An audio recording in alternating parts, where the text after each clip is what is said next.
ఈ రోజున చంద్రబాబు నాయుడు గారు కుదుర్చుకున్న విద్యుత్ ఒప్పందాలన్నీ కూడా చాలా లోపభూయిష్టంగా ఉన్నాయండి. యూనిట్ ఇంచుమించు ₹4 చిల్లరకి కుదుర్చుకోవడం జరిగిందండి యాక్సిస్ అనే ప్రైవేట్ కంపెనీ తోటి. దీనివల్ల అదనంగా రాష్ట్రం మీద ఆర్థిక భారం పడే అవకాశం ఉందని, ఆర్థికంగా నష్టపోయే అవకాశం కూడా ఉందండి. తిరిగి ఏ ఒప్పందాలు జగనన్న సెకీ సంస్థ ఒప్పందం కుదుర్చుకోవడం జరిగిందండి. తిరిగి అది కేంద్ర ప్రభుత్వ రంగ సంస్థ అండి. దానివల్ల మనకు వచ్చిన నష్టం ఏం లేదండి. ప్రభుత్వ రంగ సంస్థ కాబట్టి మనకి ఎటువంటి ప్రమాదం లేదు. అది కూడా యూనిట్ కూడా ₹2 చిల్లరకి కుదుర్చుకోవడం జరిగింది, ఒప్పందం కుదుర్చుకోవడం జరిగింది. ఒక నాణ్యమైన కరెంటు మనకు అందించడం జరిగిందండి. కానీ ఈ రోజున కూటమి ప్రభుత్వం మాత్రం బాధ్యతారహితంగా ఈ విద్యుత్ ఒప్పందం విషయం ప్రవర్తిస్తుందండి. దీనివల్ల రాష్ట్రం చాలా నష్టపోయే అవకాశం ఉందండి. తిరిగిలేదండి.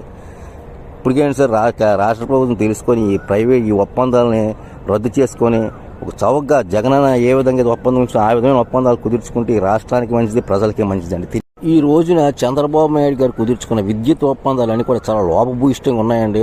యూనిట్ ఇంచుమించు ₹4 చిల్లరకి కుదుర్చుకోవడం జరిగిందండి యాక్సిస్ అనే ప్రైవేట్ కంపెనీ తోటి. దీనివల్ల అదనంగా రాష్ట్రం మీద ఆర్థిక